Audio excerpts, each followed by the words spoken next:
have something for you. I have a cake. It's vanilla and raspberry while you watch the video. Do you want it? I'll put it right here. There you go.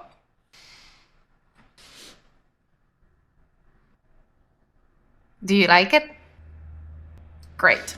Welcome back to my channel, or welcome. My name is Chloe. I'm a cyclist and hiker, and today we are responding to some question. A few days ago, I have asked on Instagram to ask me question for my Q&A here. After that, I have took all of the question to make it something coherent for the video. I'm very excited to respond to all of your questions. Question 1. How did you start your endurance journey, so cycling and hiking? That started about 3 years ago when I decided to completely change my life. I used to be a waitress and working in restaurant, bar. I was heavily drinking, partying, and going out for dinner like all of my day off, or working and drinking at work. At some point you get tired of that, especially as a woman. Past 25, I feel your brain just switched. This is what happened to me, and I decided to completely change my life. The beginning was very hard, and I was walking a lot. I was just walking all the time. Before my shift as a waitress, I could walk for 4 hours in Montreal just to empty my brain and to prepare to go on a shift and not drink there. So it started with me walking, and at some point I needed a little bit more. I've started hiking, very easy hike. After that, cycling have come with a very old bike. I was enjoying it a lot, and this is how I started about 3 years ago. I thought it was just fun, and I wasn't documenting anything. I was just enjoying it. Question 2. Did you do other endurance sport before cycling? Yes, I used to be a runner many years ago. Before I was a waitress, I was loving it. But now that I have cycling and hiking, I see absolutely no interest in running. I absolutely love cycling and hiking way more than running. So I used to be a runner, and I've always loved hiking in general, but I wasn't doing it back then as an endurance sport. It was just like, whatever, walk in the wood. Question 3, how did you start creating content? I started on Threads, and I was just talking about cycling in general there. I don't know why it have bring a few cyclist fans to my Instagram. I just switched completely and start creating content like crazy. That was about a year ago, and since then I've posted every day a reel, a post, or anything. Mostly it was on Instagram and Threads at the beginning. This is why, if you are part of my Threads community, I just want to let you know, thank you so much. You are like my favorite people there. You have supported me since day one, even when nobody was knowing who I was and what I was doing. Question 4, was your path into content creation linear or full of pivot? I will say it was mostly linear. I have changed my style obviously since the beginning. I've learned a lot. I think now it's a little bit more on storytelling. I've learned a lot about editing as well. I'm always trying to expand on multiple platforms and offering something different on each of them. So I will say that it was mostly linear, but I've still changed a lot because I have grown into content creation. When I had about 50,000 followers on Instagram, and I was only on Instagram, it was impossible for me to grow further. Anything I was doing, my video were not working as well, and I started like blaming, the algorithm. I was like, something is off. I keep repeating the same content, and I was very confused and very sad. Back then I was still working as a waitress. I really wanted the content creation to work. The day that you understand that it's not about the algorithm and it's about your video, this was such a hard truth for me, but I've realized that it was my video. They were bad. They were getting bad. I was missing inspiration. I wasn't creative. I didn't know really what to do, and from that moment I have completely changed my content, starting to feel really inspired, start projecting the blame on me and be like, no, I need to do better. And since then my account have grown so much, very fast, and on a lot of platforms as well. So I'm very happy. If one day you're like, well, my content is not working, even if I'm posting every day, like I'm not growing very fast, think about it. Look at your content. I'm being honest. I did that mistake too, so it's fine. Question 5. What's your mindset for indoor training? I already talked about it a little bit in another video, but I don't assume you're watching all of my videos, so I will talk about it again. It's boredom tolerance. You can actually work on it, and this is what I'm trying to do. I'm not perfect yet, but I'm working on it, and this is why I can work out for 3 hours indoor. I feel generally very fine doing it. It's because I have trained my boredom tolerance. Train your brain to be bored. My best advice is often like, if you feel like you have scrolled the whole day and everything seems boring now, just sit down and fix a wall for 10 to 20 minutes. You're not allowed to do anything. You're just allowed to fix the wall. And I'm telling you, after that, everything is fun. Washing the dishes, reading a book, riding indoor, everything is fun. And the more you're gonna incorporate boring things in your life and let on the side overstimulating things, you're gonna have way more discipline and focus. So yeah, that's my advice. Question 6. How do you structure a training week? That's a very good question, and actually I'm kind of doing what I'm feeling like time-wise, what I can do. I have a training plan on Zwift that I follow, so if you want a training plan that make absolute sense, just go on the Zwift app. They have already a bunch of training, so if you're ready to put 3-hour week, 4-hour week, 12-hour week, you're gonna have all of those training. You can find one that's going to fit your schedule perfectly. For hiking, it's just whenever I can leave the city, I'm doing it. I hate being in the city. I'm trying to incorporate a little bit of Pilates with all of that. I'm a Pilates instructor, if you didn't know. That's mostly what I'm doing. I'm just looking at what I'm feeling to do, what I can do as well with my work schedule. Question 8. What are your cycling goals for 2026 races? I've already subscribed to my first race in August. It's with Race Across Quebec. If you want to join me there, you can right now. I'll put the link in the bio. So it's a 300 kilo ride to do in one day. It's gonna be a lot, but I'm very, very excited for it. It's an endurance race, obviously, so you're mostly solo. You have to do the whole 300 kilo in one day. I cannot wait. I'm honestly very excited. This is going to be my race for road cycling. Also, I'm starting to race in gravel as well. So I'm gonna have some gravel race way before that one. So I'm very excited. So in 2026, my goal for cycling is to race. Oh my God. Now I'm excited, and I know that when that's gonna come, I'm gonna be so stressed, but I'm very excited. Are you excited? I'm very excited. Question 9. How do you stay motivated when you feel discouraged? That's a very good question. I mostly don't feel discouraged. I think that if you feel discouraged, it's maybe that you need to change your focus on or your goal. I don't really know. I really love training, and it's doing magic to my brain, and I don't want to be like, I'm a superhuman and you're not. This is very not the point. But I genuinely love training. I love it. To me, it's the way to have peace in my day, feeling just better in general. The day that I don't work out, I don't feel the same.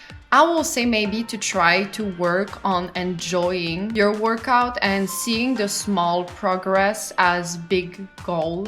I think the less you are putting on your shoulder or you're trying to make it fun, the more it's easy to not be discouraged. Maybe you just need to change your perception a little bit. But I do get it. Like sometimes I also wish I was a better cyclist, you know?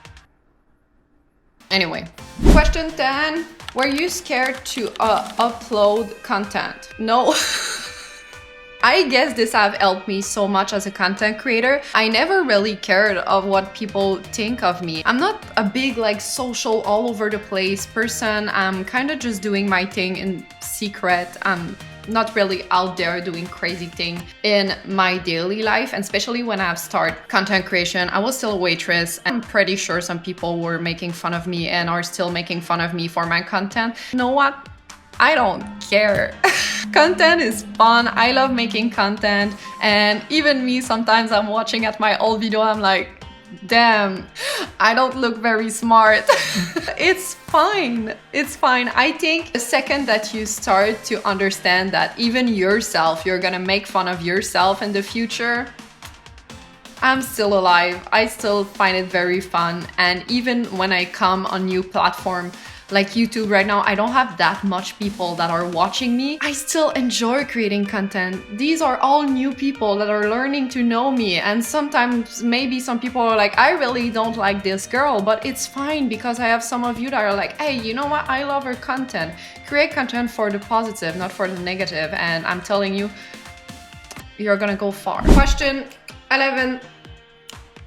Is social media your full-time job? Yes, being a content creator is my full-time job. It's not always easy. I've just started about, I think, 5 months ago to do it full-time, and the beginning was very, very rough, and lately it has started to work better. I think it's all together. Writing books. In case you're new to cycling or you want to learn a little bit more about cycling, I've wrote a whole guide about cycling, and I'm very excited to present you this project. I have worked so hard on it and I'm so proud of it. If you are looking to be a great beginner cyclist and learn everything about it, the guide is gonna be down below so you can get it for yourself. I've put so much effort in it. I love it. I'm so proud of it. Go get it! Brand deal, going on platform that are actually paying me and all of that. I'm at the point in my life that I will have to choose in between having a job in person and go there and work, or doing content creation, because I'm working beyond full-time to be able to maintain this career as a content creator. So it will be not possible for me to work another job time-wise, also energy-wise, all of that. It will just be me working 80 hours a week, so I don't think I could do that for more than 2 months maybe. Actually so positive about it. Thank you so much for being here and making this possible. I have achieved so much of my dreams since I've started creating content. I do love it. It's a lot of work, but a lot of work that I actually enjoy. If you're actually thinking about being a content creator, please do it. Let's do a bit more of practical gear question. What app do you use for editing? I'm editing all of my video in CapCut, even my YouTube video. I know that need to change. And yes, I'm doing all of my editing myself. All of the idea, I'm working completely alone.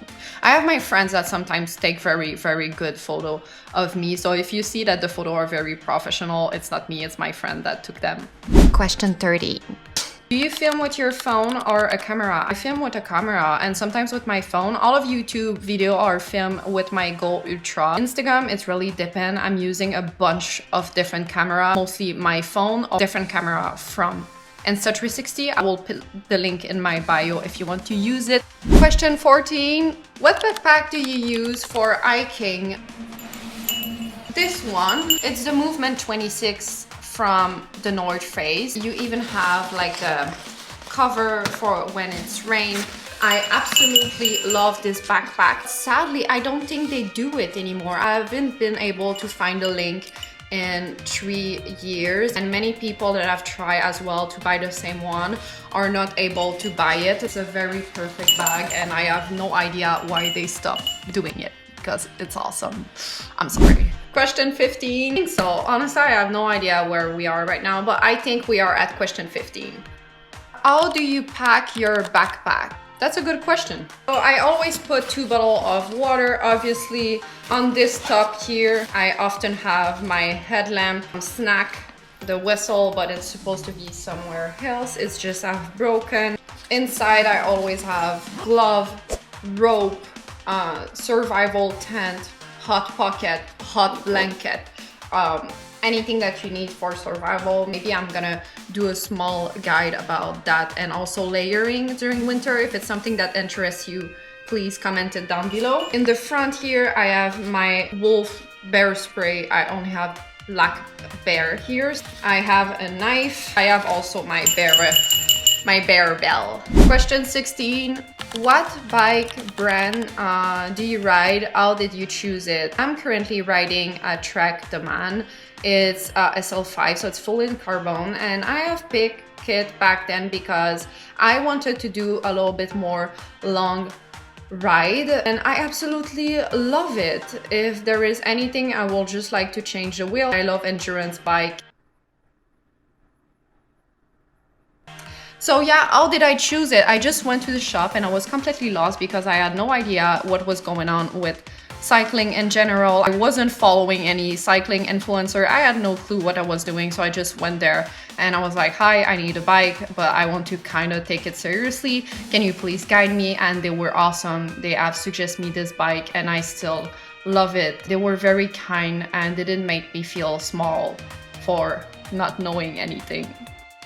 Question 17. Where are you from? Accent, etc. Do you speak French? Yes, I do speak French. French is my first language and people sometimes are very confused with my accent. It's because I'm a French Canadian and I'm not a French from France. I'm French from Canada. I know it's still confusing some people. We are a few people that speak French in Canada. We are in Quebec mostly. So yeah, I'm a French Canadian. It just sounds weird maybe. People think I sound weird in French too, so. Question 18. I really don't think we are at 18. How old are you and how tall are you? I'm 28 and I'm 5'9". Question 19. Are you planning to run a marathon or doing a triathlon? No, I'm not. I have absolutely nothing against that. I love people in endurance sport, any endurance sport. You go, I love it, but I'm a cyclist and a hiker. I think it's gonna stay that way. I feel like sometimes I don't even have enough time to do those two things that I absolutely love. So I don't have time to put some things that I don't love as much into that. I just want to focus on races around cycling and yeah, really just enjoy the two passions that I have strongly. I think that's more than enough for today. I hope the video is not too long and it's still interesting. If you have enjoyed it or just format that we are talking and sitting and chatting, I have plenty of other ideas that are other than question around myself. I don't want to say the idea right now, but if you like this kind of format, I have plenty of very cool idea. So just let me know in the comment, let me know that you have enjoyed this video so I can do more of it. So thank you so much for watching. Have a good day.